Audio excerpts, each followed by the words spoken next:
वालेकुम जी। मेरा नाम अब्दुल्ला रिजवान है और आज की वीडियो का टॉपिक है शेर अफजल मरवत की गिरफ्तारी। आज उसको लेके क्या डेवलपमेंट्स हुई और अब वो कहाँ पे हैं।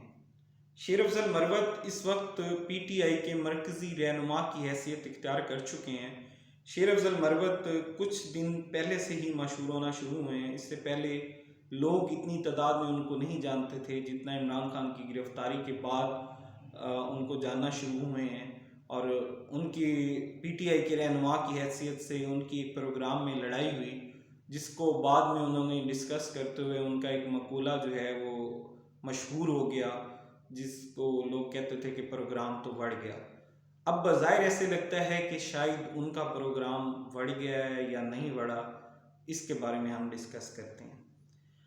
तो शेर अफजल मरवत इस्लामाबाद से लाहौर तशरीफ़ लेके आए वकला की कन्वेंशन में शमूलियत इख्तियार करने के लिए, लेकिन अनफॉर्चुनेटली यहाँ से उनको अरेस्ट कर लिया गया और आज उनके भाई की जानिब से एक पिटीशन लाहौर की अदालत में जो है वो दी गई, तो जिसके ऊपर हेयरिंग जो है मंडे के लिए रखी गई है, जिससे साफ जाहिर है कि इसको पेंडिंग कर दिया गया है और उनकी गिरफ्तारी को लंबा रखने का इरादा गवर्नमेंट ने जाहिर कर दिया है।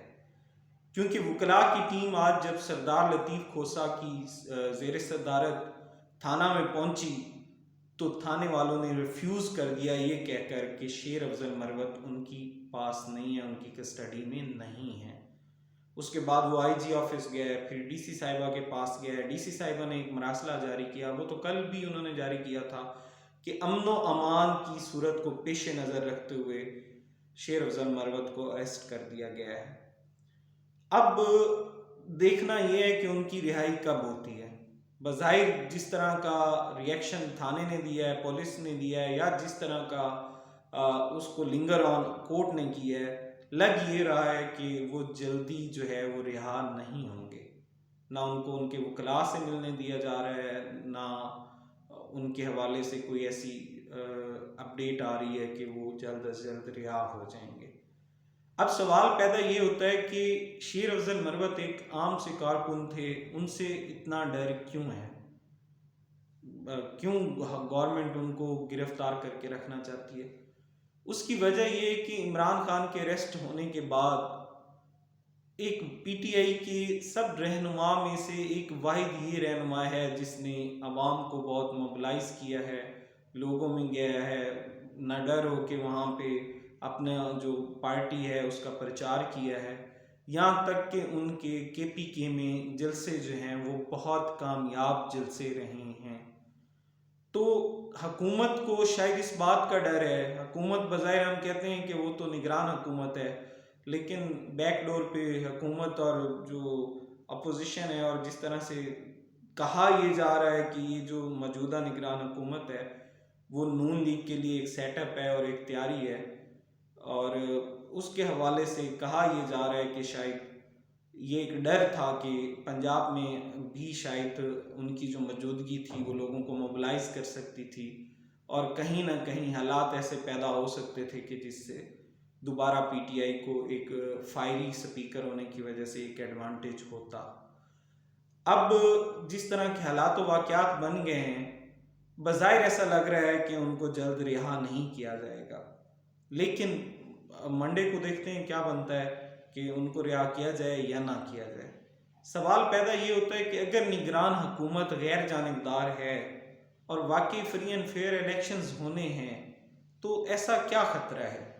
डीसी साहिबा इतनी खुल के क्यों वकालत कर रही हैं कि उनकी तकरीरें उठा के देख लें जी, अमन अमान को ख़तरा है, बहुत बड़ी कोई क़यामत आ जाएगी। मुझे लगता है कि अगर गवर्नमेंट ने या गवर्नमेंट के पीछे की कोई और साजिश है या कोई और हाथ है, अगर वो ये समझता है कि अगर कोई एक आम शख्स, आम कारकुन इतना फेमस हो गया है और उसको बंद कर दिया जाए तो शायद ये तहरीक जो है या उस पर्पज़ के लिए जिसके लिए उन्होंने बंद किया है तो वो फ्लॉप हो जाएगा। मुझे लगता है कि ऐसा नहीं होगा। आप अगर उसको दबाने की कोशिश कर रहे हैं तो ये धुआं उठेगा। वो आपका जो इसके पीछे मकसद है, मेरी ओपिनियन के मुताबिक वो फेल हो जाएगा। एक आम कारकुन ही तो है, कितनी सीटों से खड़ा हो जाएगा। जब तक बाकी वहाँ से आप उस तरह से अलाउ नहीं करेंगे। और पीटीआई तो वैसे भी डिले करना चाहती है इलेक्शंस को, उन्होंने तो एप्लीकेशन दे दी है। तो बज़ाहिर कोई समझ नहीं आई, कोई लॉजिक क्या है शेर अफजल को गिरफ्तार करने की।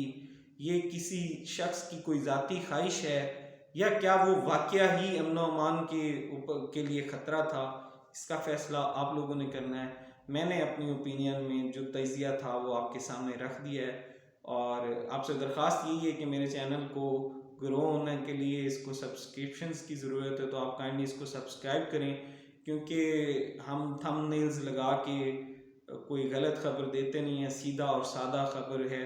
और कोशिश यही है कि आप तक बगैर लगी लिपटी के, टाइम ज़ाया किए बगैर छोटी वीडियो और जो भी टॉपिक हो उसको आपके सामने रख दिया जाए हक़ाइक़ की बुनियाद पर, जो हम महसूस करते हैं और जो हमारा तजिया है। जज़ाकल्लाह, थैंक यू सो मच। जल्द मिलेंगे अगली वीडियो में। अल्लाह हाफ़िज़।